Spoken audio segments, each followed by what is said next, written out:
And we're back. I'm your host, BKP. Good morning from the office, North Georgia's only live online morning show. I'm trying to find something here, Amanda, real quick. What's today's date? How come I can't find my pictures? Oh, I know why. So, I'm your host, BKP. Good morning from the office, North Georgia's only live online morning show. We have a different kind of show this morning at 8:20. At 8:20 here in the morning. At 9 o'clock, we're going to have a live debate right here in the studio. We will have the 8th Georgia House seat, District 8. We'll have Mickey Cummings. This is a Republican primary debate. Mickey Cummings, the challenger to Matthew Gertler. He is the incumbent in that district seeking re-election. So we will have that at 9 o'clock. We're going to take two more breaks here before. Now at 8:52, when we take our long break, getting ready for the debate, don't go anywhere. You need to be back here sharp, right in front of that TV, that computer, or that handheld device that we call a phone at 9 o'clock, because we're going to start immediately at 9. Okay, now. Oh, let me tell you also, so you can tell your friends, it's fyntv.com. It's that simple. Now, if you would like to text our show, even during the debate, we will not be reading them to the candidates, but if you would like to text the debate at any time, text me at any time. Our number is 706-889-9700. Let me also say that it's our 24-hour, 7-day-a-week hotline for news.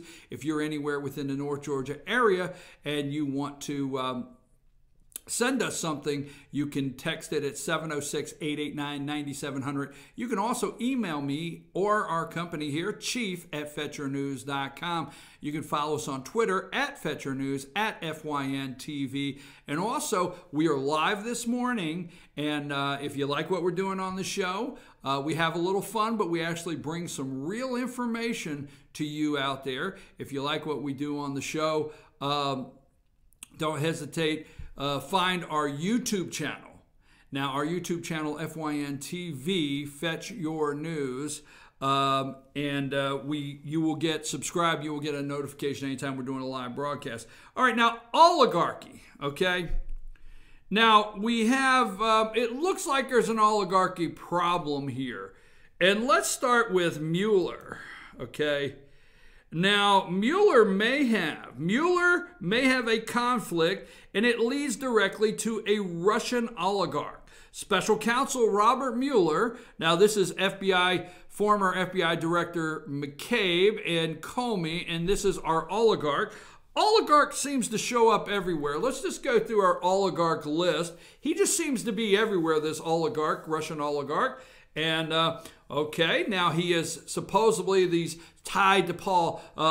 There's Michael Steele, the Russian M16 special agent there. Michael Steele, the author of the dossier, the Russian dossier. Oligarch seems to show up around Steele somewhere maybe. There's another oligarch issue there where he seems to show up around Paul Manafort, this oligarch. We got another one there. Oh, there's the oligarch with none other than the Supreme, right? Supreme leader there. There's Putin, okay. What is Putin's first name? It's Vladimir. Vladimir. Oh, okay. I missed that. Vladimir Putin there with the oligarch. Once again, the oligarch. And do I have any more oligarch pictures, or is that all we have today? Did I have one just by himself? Do I not have any just oligarch profiles? Let's just put him up by him. No, let's just put him up with Putin for a minute, okay? Special counsel Robert Mueller has withstood relentless political attacks, many distorting his record of distinguished government service. Don't I have a picture of Mueller? Let's put Mueller up. This is who we're talking about. Mueller may have an oligarch, so let's put Mueller's picture up. There he is. There's Robert. Robert has withstood relentless political attacks, many distorting his record of distinguished government service. But there's one episode even Mueller's former law enforcement comrades, an independent eccentrist, acknowledge raises legitimate legal issues and possible conflict of interest in his overseeing the Russian election. In 2009, when Mueller ran the FBI, the Bureau asked Russian oligarch Olgy Depensky, I don't know, that's a Russian name, to spend millions of his own dollars funding an FBI-supervised operation to rescue retired FBI agent Robert Levinson, captured in Iran while working for the CIA in 2007. So Mueller, let's go to the oligarch / Putin. So Mueller went to oligarch, Olgy or whatever his name is, wanted him to spend millions of dollars to fund an FBI-supervised operation. The FBI would oversee it to rescue an FBI agent, rescue a retired FBI agent, captured in Iran. Yes, that's the same Depensky, whatever his name is, who has surfaced in Mueller's current investigation and who has recently sanctioned by Trump's administration. Interesting. The Levinson mission is confirmed by more than a dozen participants inside and outside the FBI, including the oligarch, his lawyer, and Levinson's family and retired agent who supervised the case. Mueller was kept apprised of the operation, officials told me. Now, what I'm thinking here, before we get too far, when we get into Mueller's investigation, and they're going through everything, right? And he says oligarch. Well, it seems like I recognize that name from somewhere, because this guy's, the oligarch's name is all in this investigation everywhere. May have ties to Putin, as you can see. Some aspect of whatever help was chronicled in a 2016 book by reporter Barry Meyer, but sources provide extensive new information about his role. I don't want to go too far, but it is time to end this witch hunt. It is time to switch gears. It is time to look into the other side of who is the secret agent that infiltrated the Trump campaign. Who was the spy that the FBI put inside the Trump campaign? Who authorized everything that was going on to try to bring Donald Trump down? President Obama and Richard Nixon. What Watergate can't hold what Obama and his Justice Department and his criminals did during his administration. Watergate comes nowhere near. This Russian oligarch, they need to focus on, and don't forget, on the 18th, on May 18th, the Washington, Northern Virginia court, federal court, Judge Ellis has given them till May 18th to provide him an unredacted copy of the actual scope of work that Rod Rosenstein gave Robert Mueller in this investigation. Remember, this judge said, come on, man, the American people do not want unfeathered power, okay? There's no way the American people said that they're okay with the Department of Justice appointing a special counsel with unfeathered power, okay? No way. There's got to be a scope, and it's got to fit within the Constitution, and it's got to fit within some laws. You can't just have endless powers to do whatever you want, because we know you want to go after Paul Manafort all the way back in 2009 and try to get him on crimes in 2009 so you can get to the President of the United States for the ultimate win of impeachment.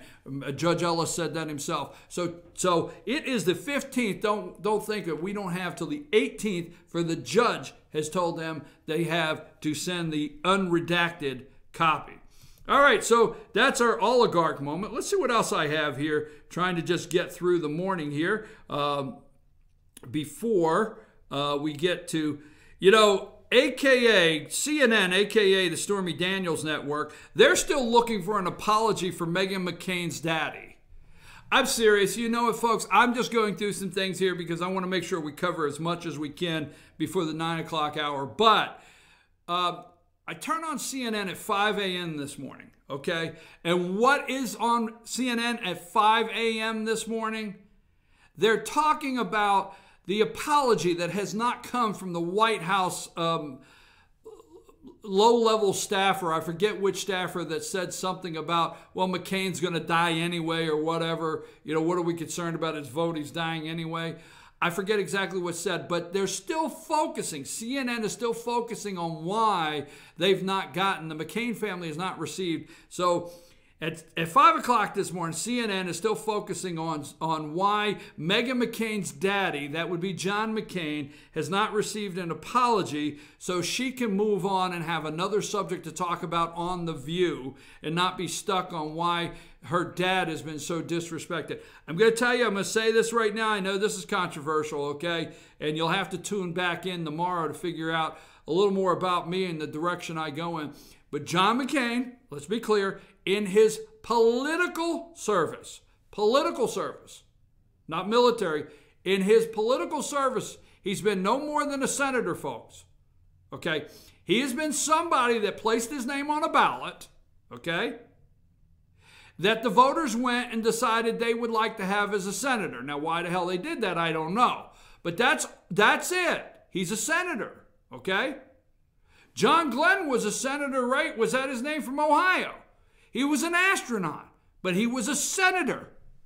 He was a man that went and placed his name on a ballot and asked voters to send him to Washington, D.C. That's who John McCain is. So in his life as a senator, okay, I may search long and hard and find a couple accomplishments that I would come and brag about. But for the most part, the only thing I truly thank John McCain for during his time as a senator is Sarah Palin. And I know how many boos just went up, but Sarah Palin gave birth, no pun intended, let's not get all whacked out there, but she gave birth to the Tea Party movement in this country, and so many things have taken place since that day. So the only thing I'm really thankful to him is the day he picked Sarah Palin for a running mate. Okay, now,